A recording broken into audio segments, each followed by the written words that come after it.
In our headlines on this Friday, November 21st, here in South Korea, President Lee and his Egyptian counterpart Abdel Fattah el-Sisi highlight their partnership in peace and in prosperity by promoting bilateral trade in critical sectors, including AI, ICT, and defense.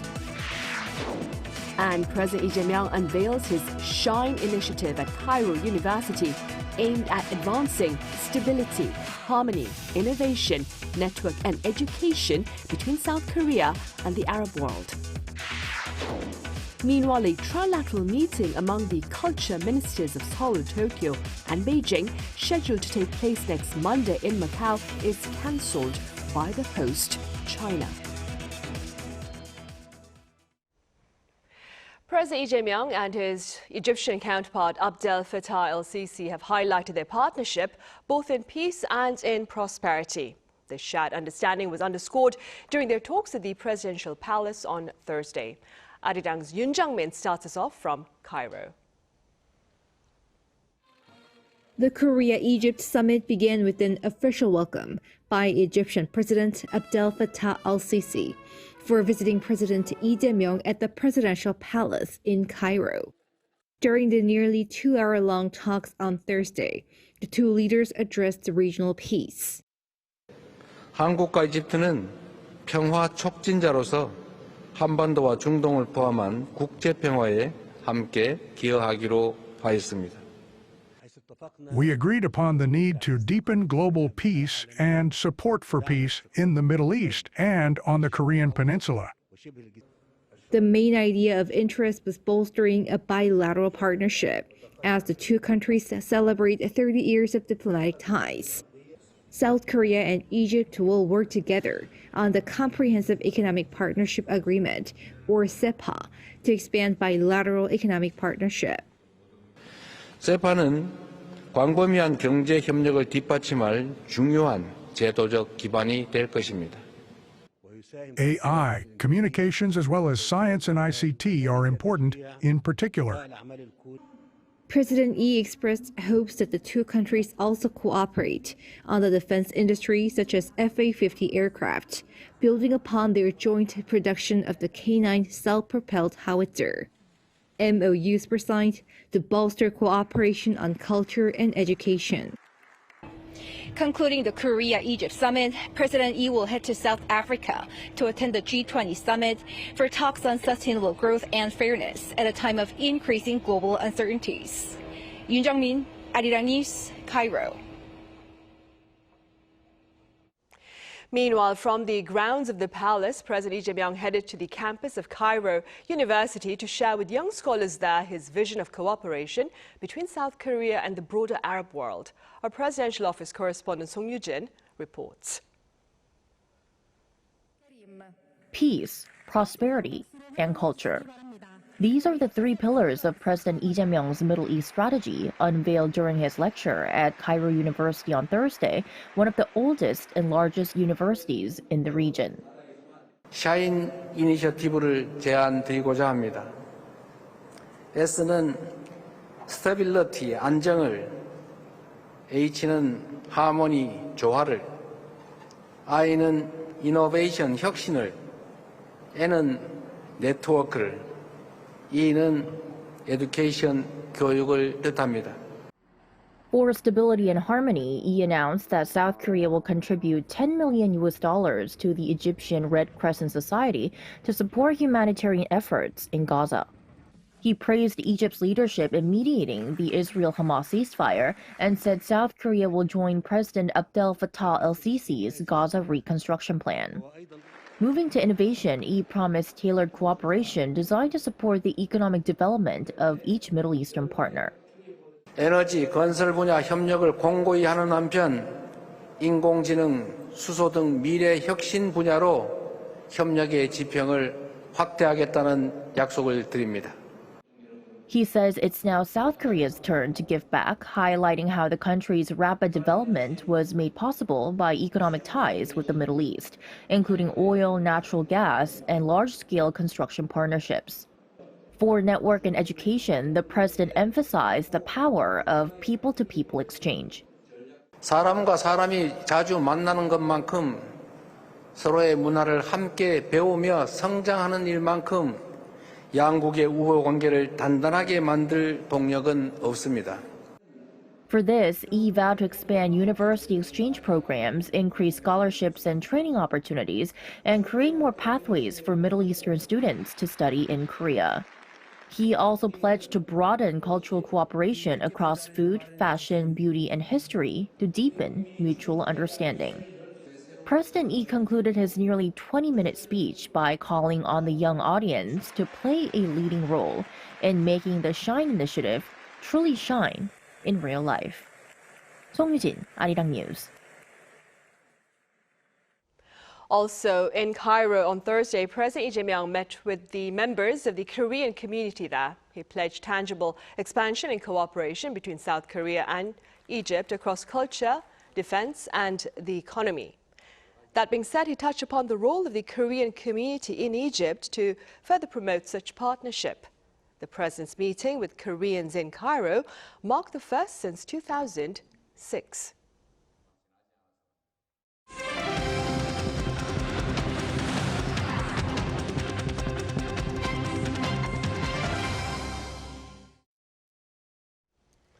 A trilateral meeting among the culture ministers of Seoul, Tokyo and Beijing that was scheduled to take place next Monday has been cancelled by the host, China. Our foreign affairs correspondent Oh Soo-young explains. South Korea confirmed that this month's trilateral culture ministers meeting with Japan and China have been postponed. This comes as Beijing intensifies pressure on Tokyo over Prime Minister Sanae Takaichi's remarks, suggesting that a Taiwan contingency could allow Japan to exercise collective self-defense.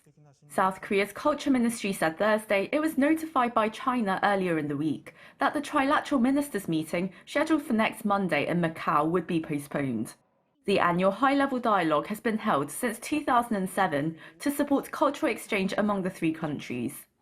Beijing did not provide an official reason for cancelling the meeting, but the Chinese Foreign Ministry on Thursday expressed strong discontent linked to Takaichi's comments, saying her remarks grossly interfere in China's internal affairs, trample on international law and basic norms, and challenge the post-World War II international order.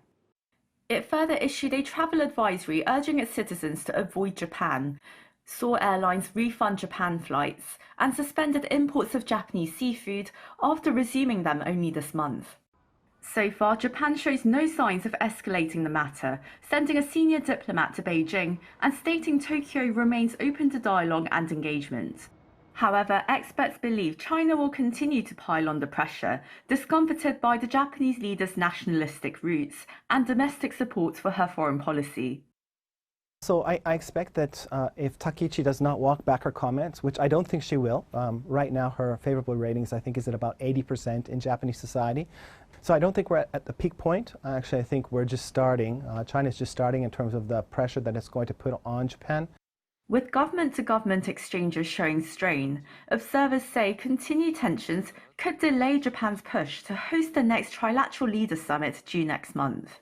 Beijing on Thursday has already decided to drop the meeting between Takaichi and their Premier Lee Chang in South Africa this weekend during the G20. Oh Soo-young, Arirang News. Meanwhile, North Korea's Kim Jong-un has been engaging in public appearances to mark the completion of key economic projects. Our correspondent Kim Bo-kyung has details.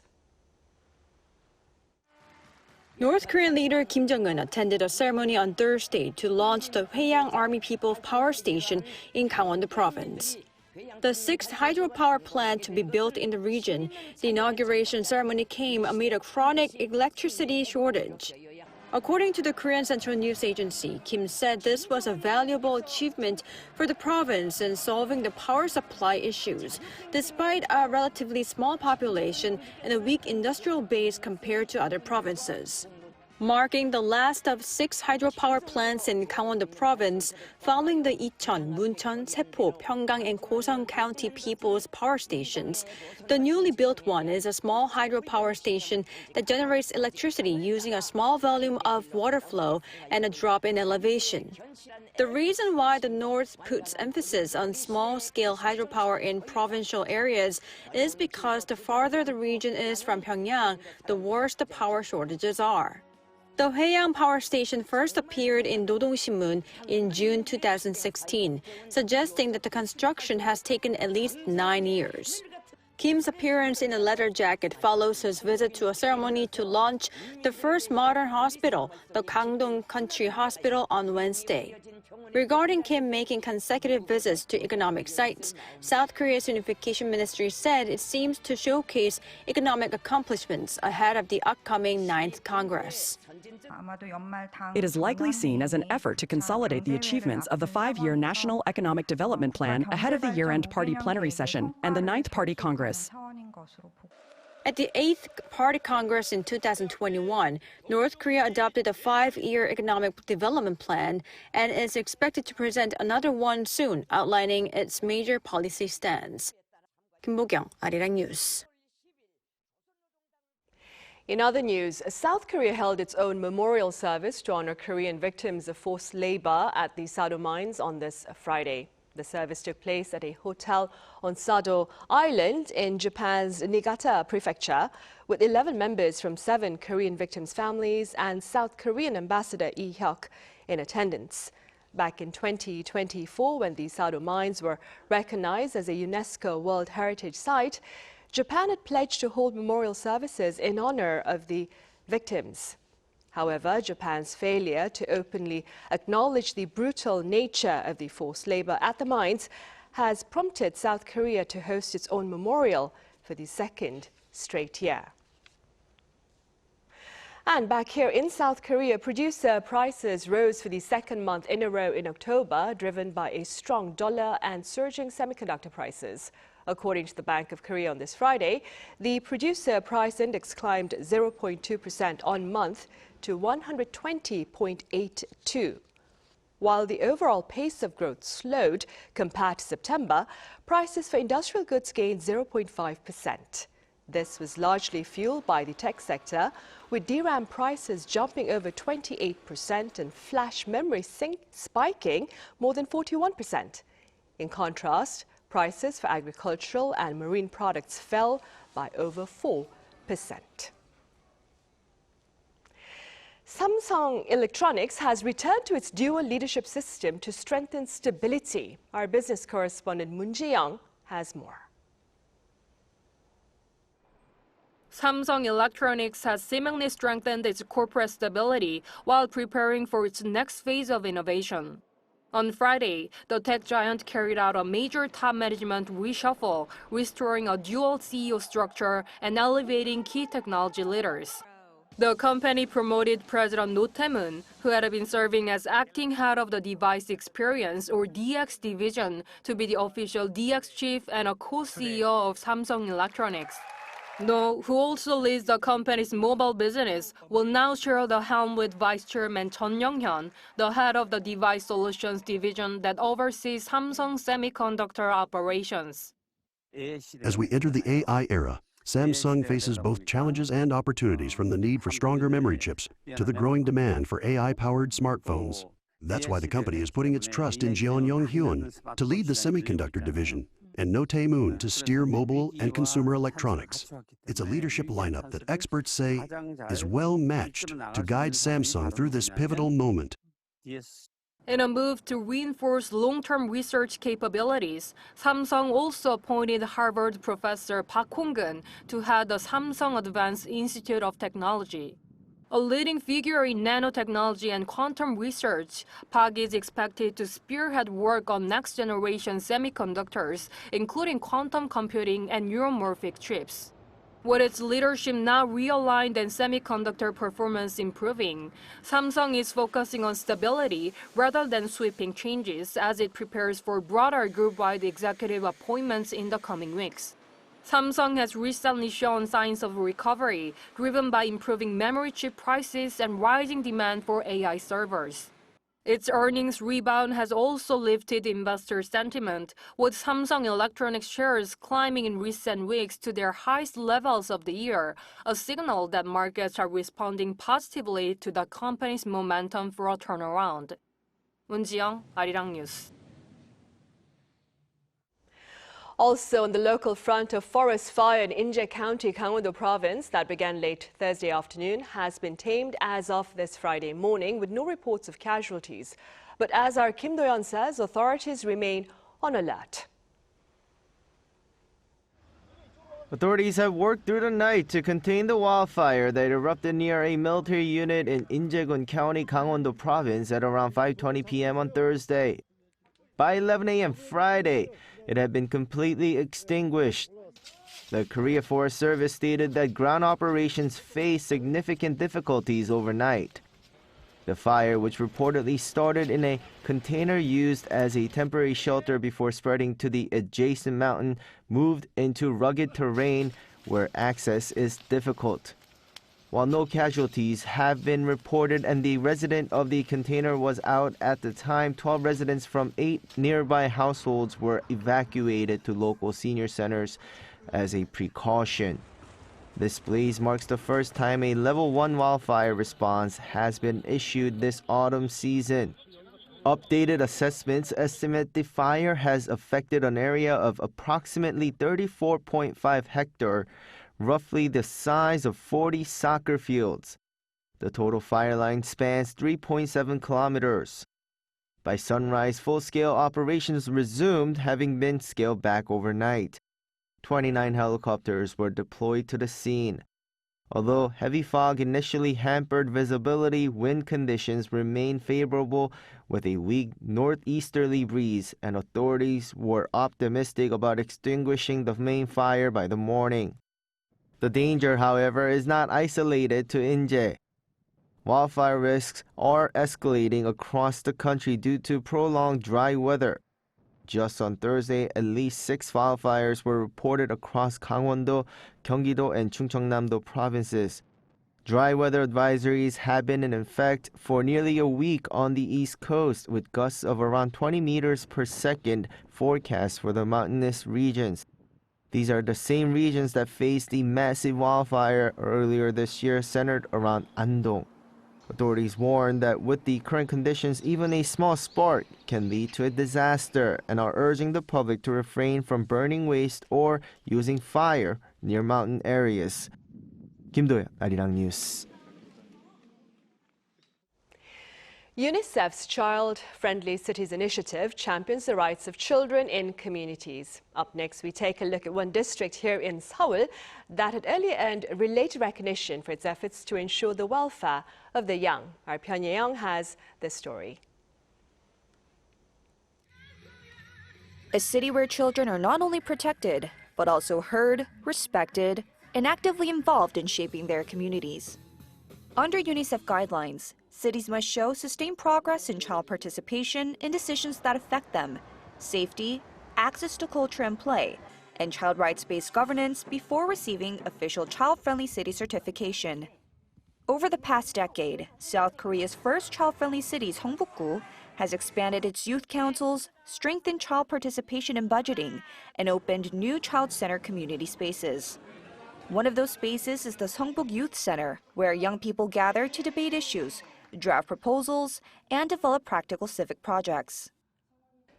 There are already many educational programs for children in Seongbuk-gu, but I think it's even more meaningful when children themselves can propose the kinds of education they feel they need.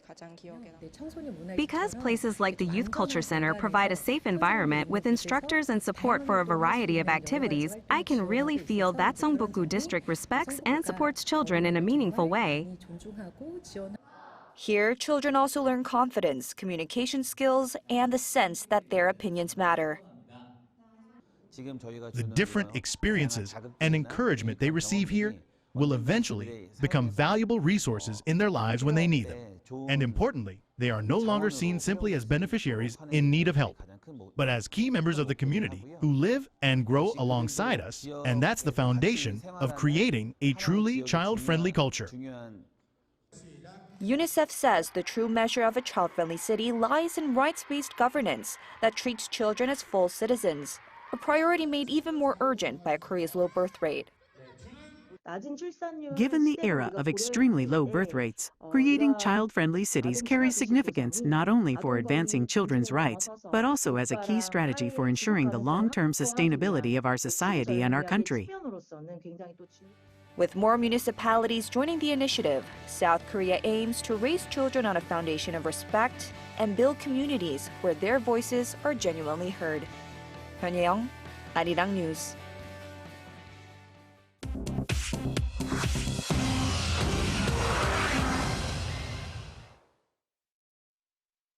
This is The World Now, bringing you everything you need to know from around the globe. In the United States, the White House has firmly rejected claims from South Africa that Washington was reversing its boycott of the upcoming G20 summit in Johannesburg. White House Press Secretary Caroline Leavitt said Thursday that the South African President Cyril Ramaphosa was, quote, running his mouth, insisting the U.S. position had not changed. Washington says it will not participate in any G20 talks and is only sending a U.S. Embassy representative to attend the formal handover ceremony as the United States takes over the rotating presidency for next year's summit. Ramaphosa said South Africa will still push ahead with issuing a joint G20 declaration despite U.S. pressure not to adopt one. He said the summit is moving forward and that South Africa will not be bullied with other leaders supporting his agenda.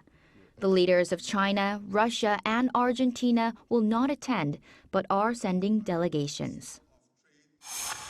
In the United States on Wednesday, the Trump administration launched one of its most aggressive immigration operations yet. Over 250 arrests were made in the city of Charlotte, North Carolina. The Department of Homeland Security says those detained include gang members and people convicted of crimes ranging from assault on law enforcement to theft. Local officials have condemned the operation, alleging racial profiling, and have warned residents of aggressive federal tactics. Department of Homeland Security has not said how long the raids will continue, while similar crackdowns in cities like Chicago are ongoing. In Brazil on Thursday, a fire abruptly halted the COP30 climate conference in Belém, forcing a full evacuation of the summit's restricted blue zone. Officials say the blaze was contained within 6 minutes, but 13 people were treated for smoke inhalation. The cause of the fire remains under investigation, though authorities are looking at a possible generator failure or short circuit. Negotiations were entering their final hours to reach an agreement on the next steps to address climate change. According to the BBC, the fire likely delayed the closing of that deal. In France on Thursday, the Grevin Museum in Paris unveiled a new Princess Diana wax figure, dressed in her iconic 1994 revenge dress, nearly 3 decades after her fatal crash in the city. Museum officials say the life-size figure was commissioned after a visit to London's Madame Tussauds, and the unveiling coincides with the 30th anniversary of Diana's landmark BBC Panorama interview. The tribute draws on Paris's long-standing public connection to the late Princess of Wales. Chu Ji-hyun, Arirang News.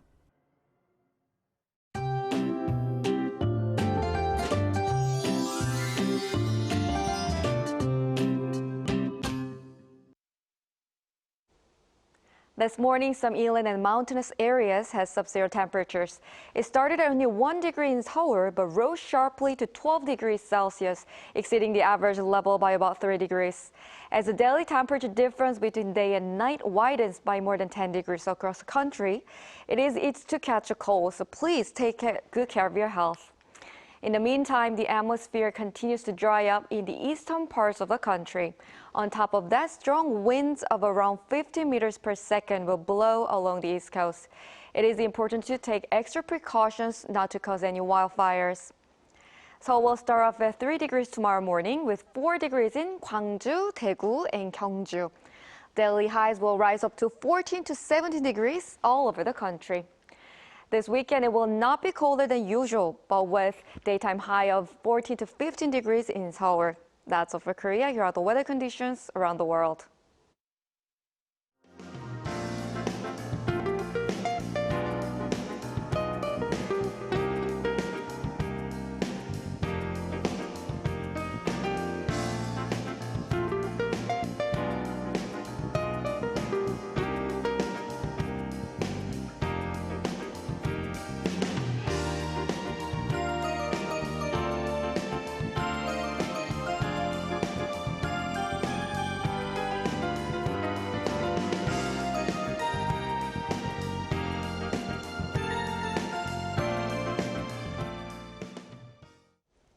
Those are the headlines at this hour here in South Korea. As always, thank you for watching.